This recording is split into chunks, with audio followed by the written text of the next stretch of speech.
Well, it's time now for a look at all this Friday's French newspapers with our press reviewer, Elena Casa. She joins me now in the studio. Hello, Elena. Hello again, Lorna. Right, so let's start off with Le Figaro, the right-wing paper. They're focusing on the hunt for Colonel Gaddafi this morning.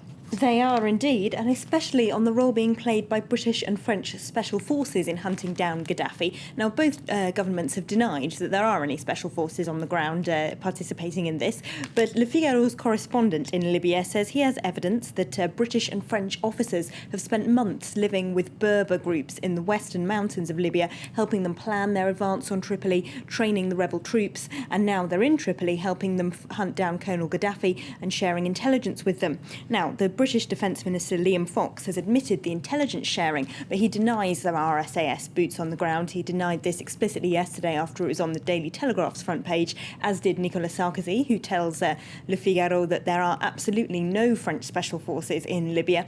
But the paper points out in its editorial that the difference between special forces and a military advisor might be just a semantic one. In other words, these denials don't necessarily mean that those special forces aren't there. OK, well, Libération also talking about Libya with something of an exclusive story today.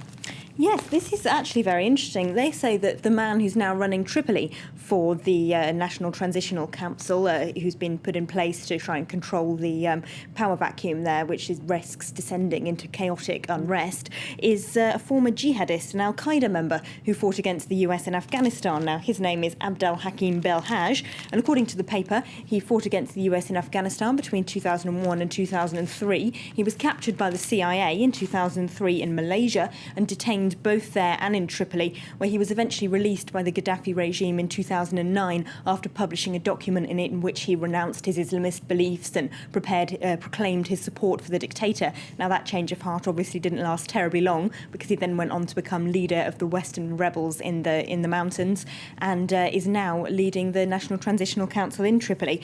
Now, if this is true, he'd be far from the only person fighting in the anti-Gaddafi forces who've also fought against the US in Afghanistan. The Gaddafi regime suppressed Islamism in Libya itself, but it did allow hundreds of fighters to leave Libya for Afghanistan.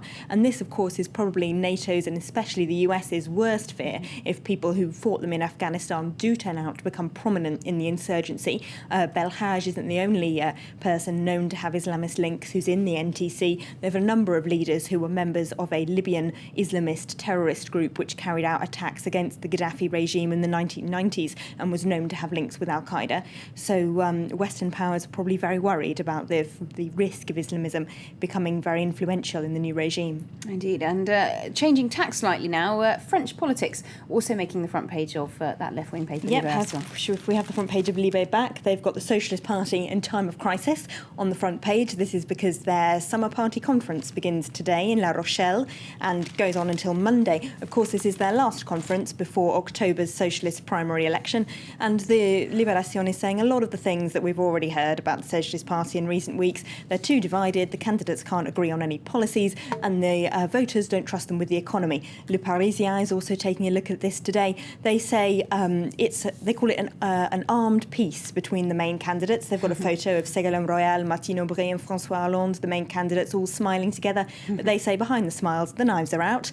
There's also, of course, one big shadow hanging over this election, that of Dominique Strauss-Kahn. Le Parisien says in its piece that it's over. No one's talking about him at the party conference. They're only interested in the actual candidates. But Libération hasn't quite given up hope. They've published some extracts today from a new book written by one of its journalists purporting to give the true story of Strauss-Kahn's campaign, which tells you all about the strategy he would have had and who his campaign team would have been if that presidential race with him in it had ever happened. OK, not quite letting go there. OK, thanks very much indeed, Elena, for that look at all today's French newspapers.